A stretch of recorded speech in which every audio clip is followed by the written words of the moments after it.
I used to say I was lucky with the parents I had. It's the wrong term. I was blessed. I was totally blessed with wonderful, wonderful parents. My father was a regular blue-collar worker. Matter of fact, he worked in a refinery. But he always had his second job. He was always out to hustle on a buck. So he gave his kids whatever he wanted. We're spoiled brats when we were growing up, especially me. Especially when I was in school. And it wasn't because I was this great student, far from it. I was pretty good in athletics, especially football. He was real proud of that. And my father came in to see me that day. And when he came in to see me, I was dying. And believe me, I wanted to die. I had thoroughly given up on life. I quit. I outright quit. And he knew that, he knew that. He came walking in, he took one look at me and he said, "Hang in there! Hang in there, son! I know you! I know you can make it!" And damn, I wanted to make it then. Because I wanted that man to be proud of me. And I hung in there with everything I had. Everything. I gave my best shot. And I did make it. I did make it.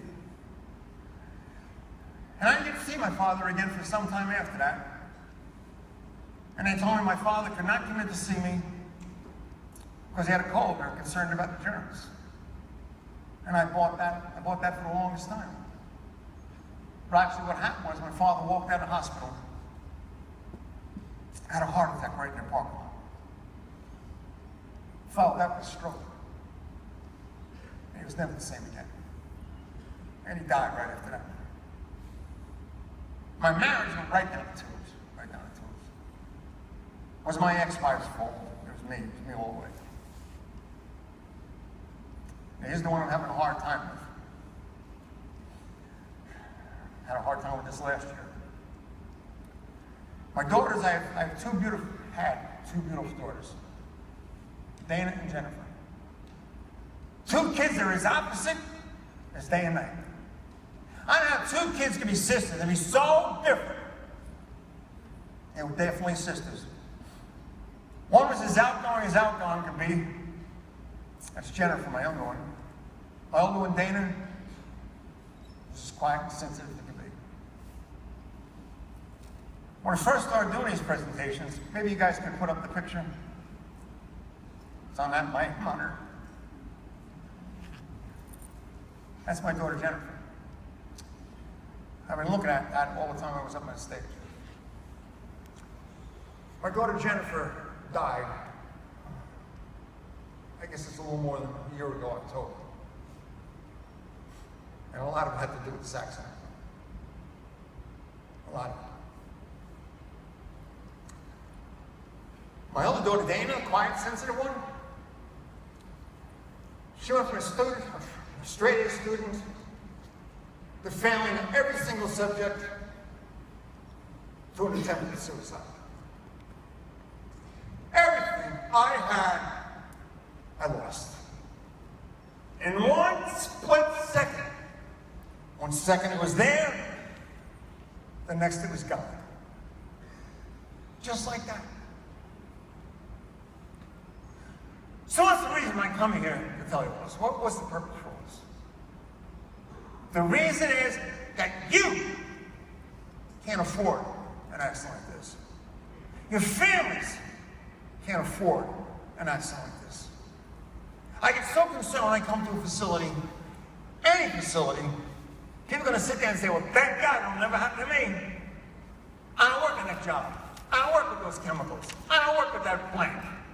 The fact there was an oil refinery, that job, that blank, any of that stuff had absolutely nothing to do with this accident. What caused the accident was my attitude towards safety. My attitude towards safety. And if you have the same attitude towards safety I had, these things will happen to you. Safety will happen to you. The circumstances may be different.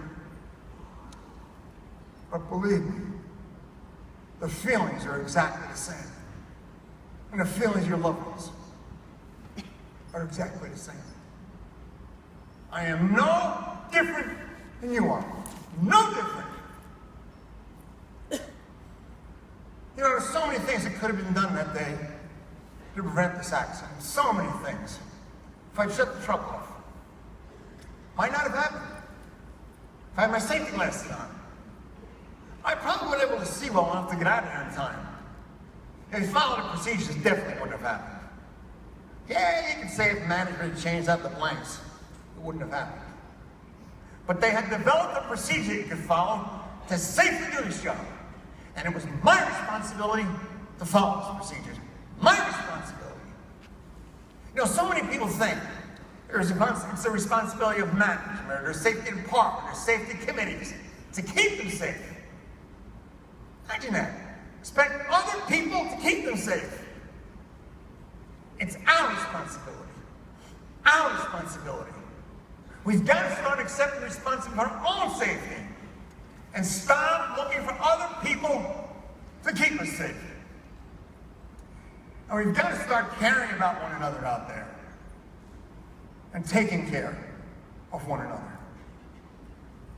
Please, please, don't let it happen to you. Thank you very much.